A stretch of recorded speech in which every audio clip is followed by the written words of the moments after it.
Welcome to the RevOps Lab, a podcast exploring the art and science of revenue operations. To find more episodes and resources on scaling your revenue engine, visit getweflow.com/RevOps. Hello and welcome to another episode of the RevOps Lab podcast. I'm here together with Yannis, and our guest today is Nik Garza from Kleer. So Nik, warm welcome. Great to have you on the show. Thanks, guys. Glad to be here. Yeah, we first met last year in person, actually, in San Diego at the RevOps AF conference 2024. It was great to meet you there. And then shortly after that, you became, hopefully, happy Weflow customer. And now you're here in the podcast. So really good. Back when we first met, you were busy with the merger. Basically, you worked at a company called Membercy, and you merged with a company called Kleer, and now you're one company. And I think back then, one of the big challenges in 2024 was that you led the whole also merger of two CRM systems, which I think, thinking about like hard things to do when you work in RevOps, this certainly is in the top three, I think. Just curious, Nik, maybe you can introduce yourself, give us a bit of an idea of your background and what's keeping you busy now that the merger is finally done. Yeah, so my name's Nik Garza. I'm the director of revenue operations. It's called Kleer Membercy right now. It's just kind of like a stepping stone to our new rebrand that should be launching in a few months, but hey you. Met you guys at RevOps AF last year. We had already been talking about, working together. So it was really nice to meet like a vendor, like as we're going through the contract process. That's pretty cool. So around that time last year, around May, we found out that we were going to be merging with the second biggest competitor in the dental membership space. So we had a pretty tight timeline for our goal on that, which was probably about like 4.5 months. So I had a lot of work to do as a team of one. Had to understand basically the data models for both the CRMs. I had to condense 2 tech stacks. There was a lot of transitioning different team members. So there was a lot of work involved there. At that time, there were so many new go-to-market strategies that I was just like really excited to implement. So just to kind of stay focused and, hit my deadline with the merger, I kind of had to table those until, we got to the other side of it. So here we are. The merger rolled out very successfully with very minimal downtime. So I'm super proud of that. Definitely the most challenging project of my career, but I definitely just set like a new standard for myself. So I'm proud of that. I guess just picking up this year post-merger is kind of just adding on some last go-to-market tools and tools for our CS team. But I just, as things progress and we kind of get past some of those, I'd kind of just starting to brainstorm around how I can enable my team internally. Now that I'm a team of 2, we just had a RevOps analyst join my team at the beginning of January. So that's been going great so far. So, as managing, 2 individuals now and trying to maximize our productivity, it's just really kind of getting into the nitty gritty of like what we can really make an impact on. Sounds really tough, like the merger of the 2 CRMs and probably constantly in the weeds and, getting pulled in all the different directions. So now you have the time to actually think about like the cooler stuff, I would like to say, even though merging 2 CRMs actually I think should be considered cool. But still, it's like a grind and you have to grind through. And it's hard to, call that fun. But it is important work. So, I'm curious. So how do you think about this kind of like enabling this team of 2 to become more impactful, to become more efficient? Because that's sort of like what I'm understanding your key goal here is. So do you have sort of like different key areas that you're thinking about, that you're focusing on, that you think are, sort of like good to start with and then go in a specific direction? How are you thinking about this? So I think the way that what really kind of got these, juices flowing was we invested heavily in a lot of different tools. And I just really want to like maximize adoption or utilization of those, not only for my team, but what are those other specific use cases that I can apply for RevOps, right? So getting specific insights from my calls or my team's calls and storing those, in Salesforce. But like, I also have like a lot of automation tools at my disposal that I've used for, bulk updating data and reporting and things like that. So things like Coefficient and Clay, have been things that I've added to my stack over the last 6 months. And when you start just kind of piecing things together, you realize how powerful some of these tools can be, outside of just go-to-market purposes of just generating pipeline and stuff like that. So yeah, I've started to kind of figure out like how can I utilize these and really kind of just share some of these insights, or just kind of save myself some more time so I can apply that in other areas for my team. So yeah, just getting to the point now where I can start to have those conversations with me and my team and my manager on how we can best utilize all that. It's a nice spot to be in now. Yeah. So maybe just to set the scene, right? I think that most folks we talk to every week spend a lot of time actually automating repetitive tasks for either the marketing, sales, or CS team, mostly sometimes partnerships, right? And I mean, obviously, like, we as Weflow, we are exactly in that space, whether that's like, automating activity capture, automating data retrieval from conversations, or, like enriching, certain signals and insights, to have better pipeline visibility or forecasting, right? So like, I mean, I think this is like a very typical thing, but the end users obviously not RevOps, right? The RevOps is basically our partners in crime that, we team up with to enable the other teams and drive efficiencies. What I really like about your thinking here is like, okay, so how can you essentially like what are ways to basically drive productivity for RevOps roles?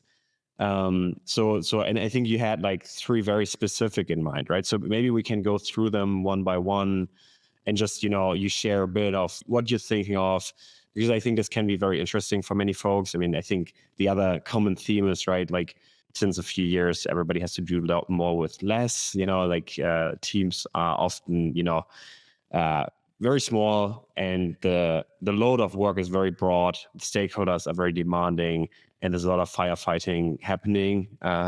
And so, like, I think it's a very relevant and timely topic. So yeah, I'm curious. Like, maybe let's start with the first one. Like, what's the specific use case you're thinking of? So I think the one that would just have the greatest impact overall is so Coefficient is a tool that I onboarded during the merger. I was doing a lot of like consolidating data fields and things like that. And if you're not familiar with Coefficient and you're in RevOps and you haven't found it by now, I highly suggest you look into it.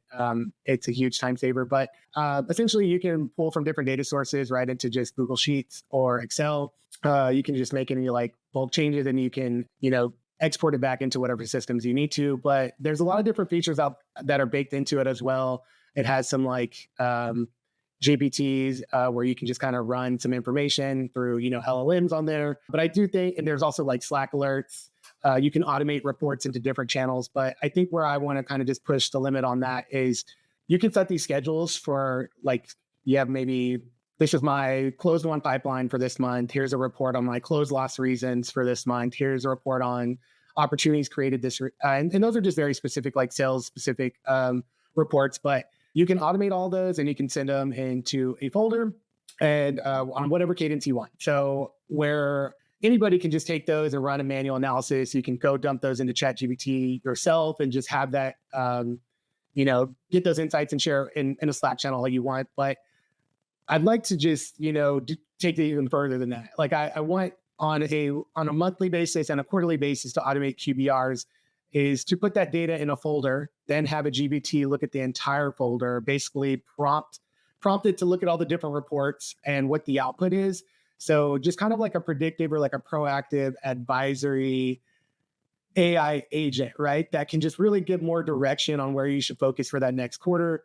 So I see that there's a ton of use cases there, but in RevOps, you typically own the reporting for the go-to-market teams, and sometimes just sharing, a visual and a chart doesn't really kind of tie all the things together. You need that underlying context that maybe only your CRM is going to have. Maybe that's in certain fields that don't really kind of translate into those visualizations. So since all the technology is kind of already there, it's just you have to put a little bit of time into the learning curve that it takes to kind of fine tune and tweak some of these things. But, it's just exciting to me to know that I don't need a dedicated tool for this, although there are some very expensive ones out there that can do it.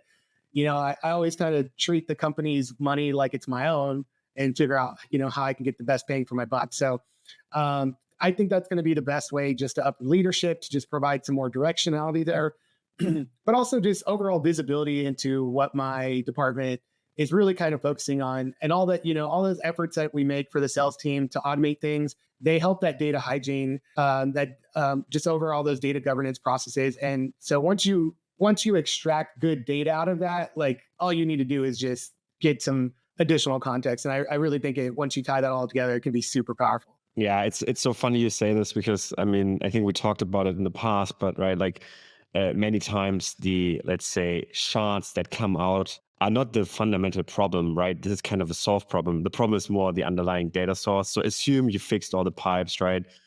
Pipeline hygiene is there, right? Data structure is there, and it all works well.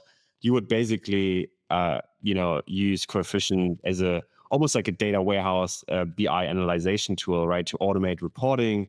And then in addition to that, and I think this is actually also really interesting because we are recording another session later tonight with the VP of Kleer, and I talked to him, and basically what he said is like, I mean, in the preparation of QBRs, right, like one role of RevOps to really shine is to essentially sit back and think about what are the things that really move the needle for the business, right? So it's almost like developing an I don't want to say agent because it's not an agent, but developing basically, right, a LLM analytics functionality that lets you analyze what's actually happening, and have a conversation to identify gaps, and do that in a much more automated way. Right, so it's actually funny because like we started building this into Weflow as well, right? Like that, but it's a very different purpose, right? So this is more for the sales leader side, where like sales leaders can basically say, look, I mean, analyze this specific pipeline view, and then you get insights on opportunities at risk, right? And specific suggested actions and why they're at risk, right? Which is a very different use case, very different way of doing. But what you're basically suggesting is to take the aggregated level and build yourself a system that spits out these recommendations, identification of risk or revenue risk, right? And then essentially sit down and analyze and either bring to leadership, or like have a conversation about it, or also not, right? Is that fair? Or Yeah, because there's some really good tools like Sigma that, it's just kind of these more modern BI tool replacements that you could just go query whatever you wanted to. But I think where you really kind of save yourself time is doing that proactively by setting that on certain schedules. And if you really wanted to really push the limits of things, you could just set up like more of like a vector library to where all these monthly ones are actually captured in like a memory of it. So now you're starting to build on those previous insights too over time. So if you really want to start getting into that, agentic side of things, you would kind of, build off of that. And I think that would make it even more powerful. But just for starts, even just doing it by looking at segmented data for a specific period can already just provide you with so many more insights immediately. And you can always just build on to that afterwards. So yeah, I'm just trying to not have to go ask for another expensive tool or anything like that, but there are ways that you can connect directly to Salesforce and query your data exactly out of that. There's tools like myco.ai that kind of does that. But yeah, just trying to just be self-sufficient with what we have. And then if there's any need outside of that, we can explore that later on, Yeah. Yeah. I mean, I think another part that also I think is really good about, like a solid LLM. First of all, they're adding the reasoning model now, right? Like the reasoning to it. So that's very helpful. I tried it last week with DeepSeek and felt really good. And I'm excited for this to be added to ChatGPT as well. But I think a big problem with data in general that I've constantly have encountered in the past, less so at Weflow, certainly, but in the past, is that people are scared of data. Right? They're scared of like tables, and also sometimes of charts, and being able to properly analyze those and share what they think the data means.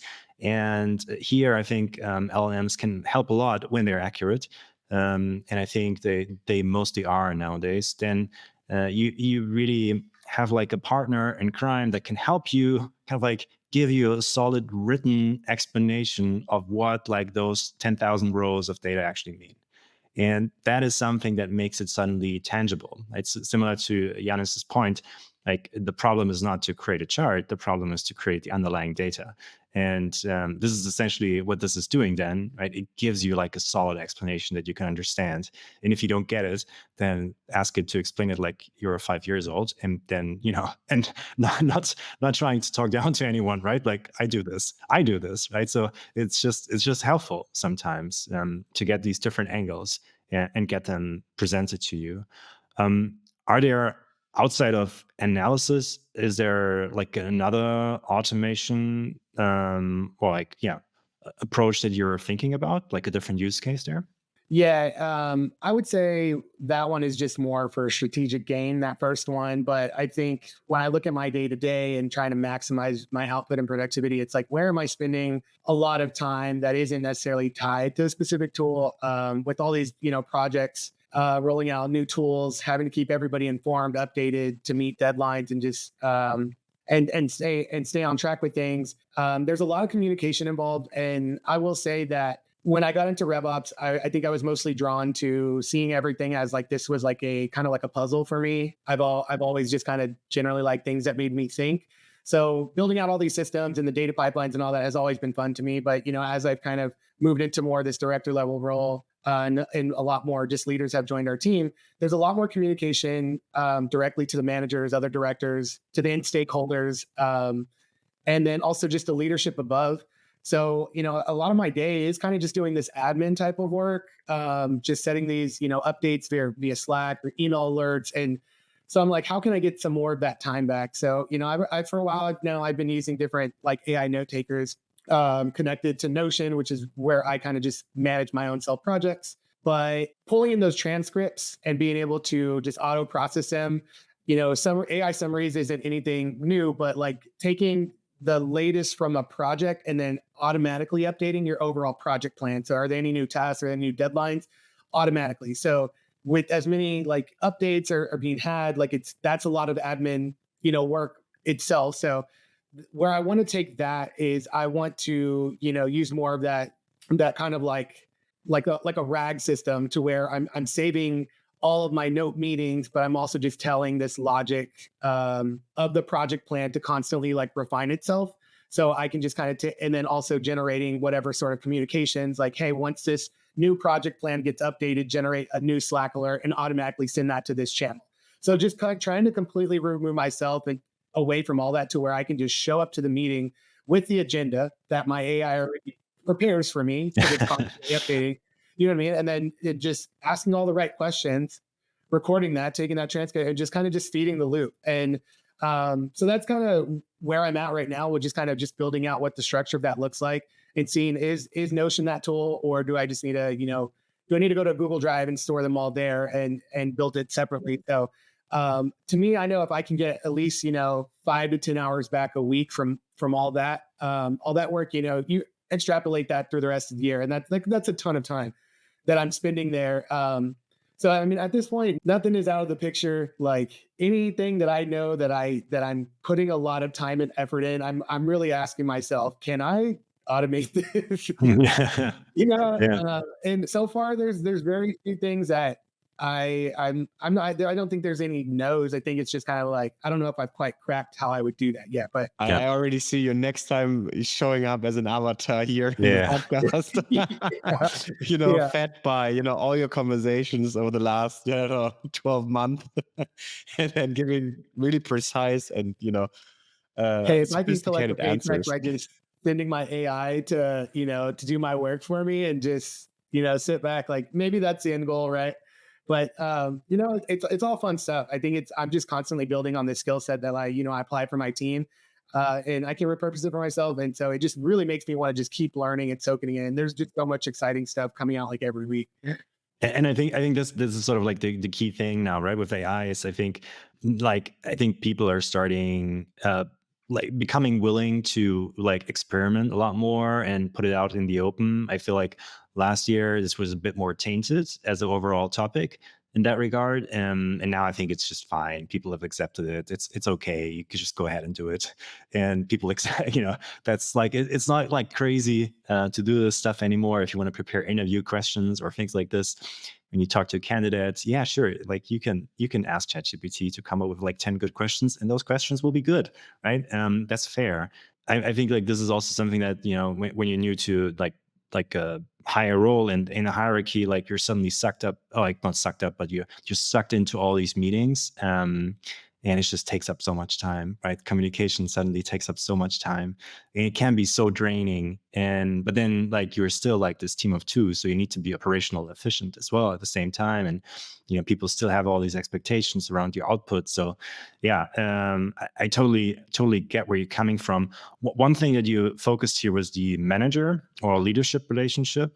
Are you thinking also about like alignment across departments or teams that you could automate there? Also the communication, like, outside of you yourself, kind of like turning this into something that can be valuable for the whole organization? Yeah, so yeah, I do think beyond just the revenue team, I work very, very closely with our data analytics team who reports under our P&E team. So outside of just, sales, marketing, customer success, even product too, um, especially like, onboarding new tools, and you have all these different stakeholders that you have to keep informed. So not only is it just the cross-functional alignment, but it's like the different tiers along in those different departments and functions as well, which makes it, even, and how you kind of have to distill kind of technical information down to some people. You also have to keep it high level when you're speaking, upstream. So there, there's a lot of nuance to it where these AI tools can really just kind of help you out and streamline that. I also probably say at this point, I probably couldn't live without them, just with, how quickly things move. But yeah, I think it's very important on the alignment side of things to, have the right communications to the right different teams and the right channels for it as well. Yeah. Before we started hit record, we chatted about a third topic that is actually probably one of the biggest topic in real agents. That's customer support. But here, I mean, you could argue it's basically like supporting the teams and, also creating a knowledge base to be able to do that. So I'm curious, like that's an area you're also looking into. How do you think about that? What do you think is feasible there? Yeah. I think that just kind of ensuring that there's like as few knowledge gaps as possible across, the teams that you support is super important. And just to really make the most out of those, different processes that you're defining and creating documentation for, you just want to make sure that you can put them right where people need to look for them. So sometimes people might, ask certain things, or they might put certain tickets in where there is, that's already resolved in some sort of article or something like that. Once again, there are a bunch of different tools where you can build these kind of AI chatbots, which are further investments, and so being able to connect Confluence or Google Docs through things like Innate or Zapier, so I can kind of just go query that data and answer some of those questions. A cool example of that was late last night. I was probably working way later than I should have, but I was trying to finish this this agent that AI scraping agent with DeepSeek, just save on Clay credits. And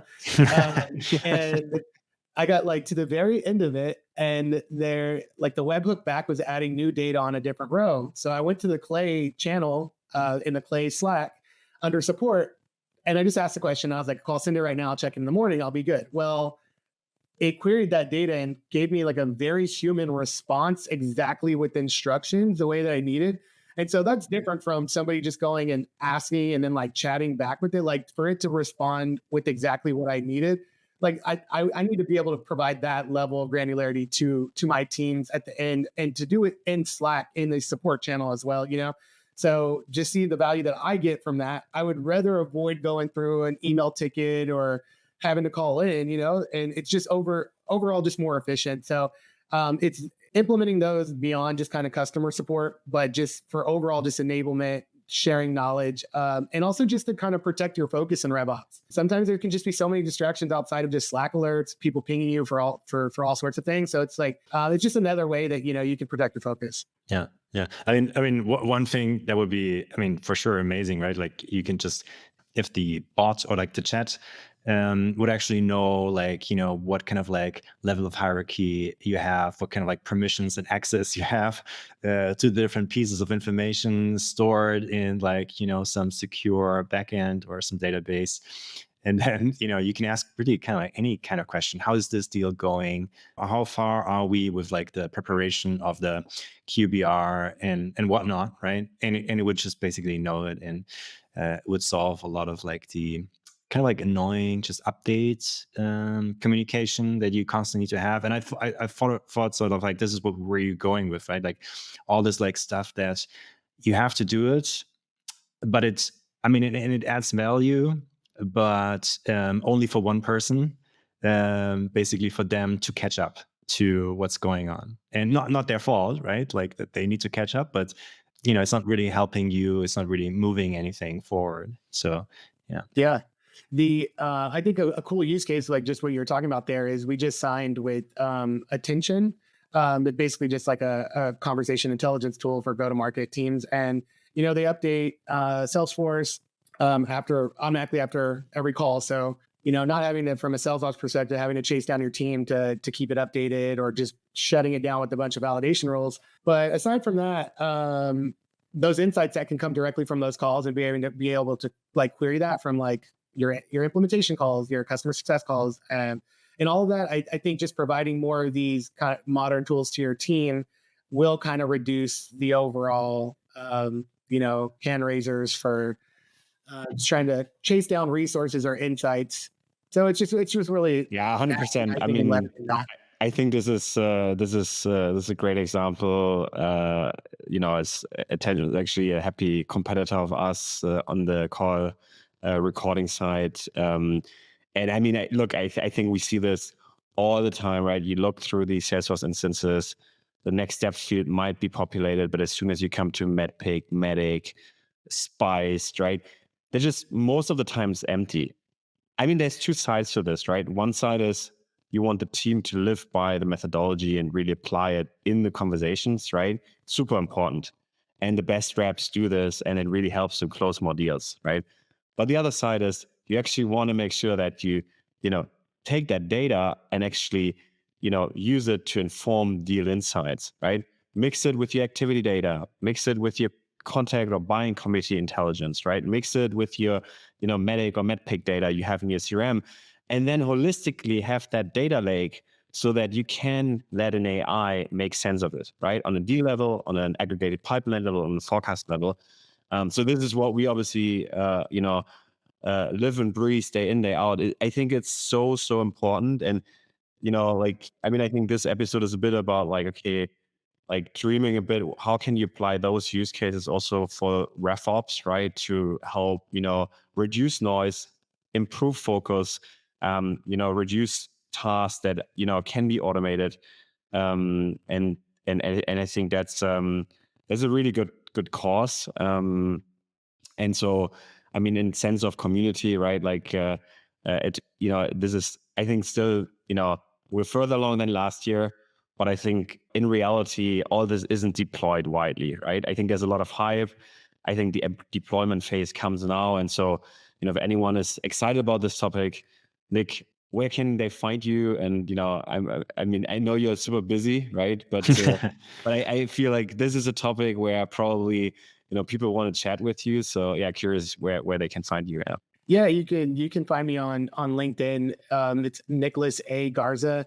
I'm also pretty active in RevOps Co-op, Rev Genius. I just joined a new go-to-market engineering group with Unify last week. So just learning from those channels, and I'm pretty active in there as well. But yeah, directly reach out to me on LinkedIn. If you want to talk about anything that was discussed here, I'd be happy to do that. I love nerding out about it. Amazing. Thank you. Nik, always one final question for our guests. What book would you recommend to our listeners? One exception here is Revenue Architecture by Jaco is not allowed as an answer. But anything else goes. You know what? I'll be honest here. I'm not the biggest reader, but I soak up way too many YouTube videos, and I can point you at some YouTube channels there. But Go for it. Go for it. I'm not going to lead anyone to a book that I'm not like fully behind. Well, I'm sure everybody knows, like, Eric, when I'm going to butcher his last name, Noah Zlowski, or, he's definitely one of the pioneers of, Kleer, cold emailing. There's another guy, Lead Gen J, that I follow. Those would probably be like the two main ones. I could give you partial names of the other ones, but I don't want to disrespect their pronunciation names. Sorry to put me on the spot like that. No, that's great. We'll put the links in the show notes. Then it doesn't matter how they are pronounced. All good, right? I think it's too much to ask of us to pronounce every name right. I mean, basically, Yannis and I get it wrong every episode that we're recording. Really good at getting it wrong. Really rehearsing it. That's for sure. Okay, perfect. Nik, thank you so much. I think there was a lot of great inspiration here for our listeners. So we hope everyone enjoyed the episode, and have a great rest of the day. Thanks so much. Guys. Yeah, have a good one, guys. Thank you very much for listening to this episode of the RevOps Lab podcast. Please consider to like and subscribe our show and give us a 5-star rating on wherever you're listening. If you have feedback or suggestions, let us know at podcast@getweflow.com. We read and reply to every email. Thank you.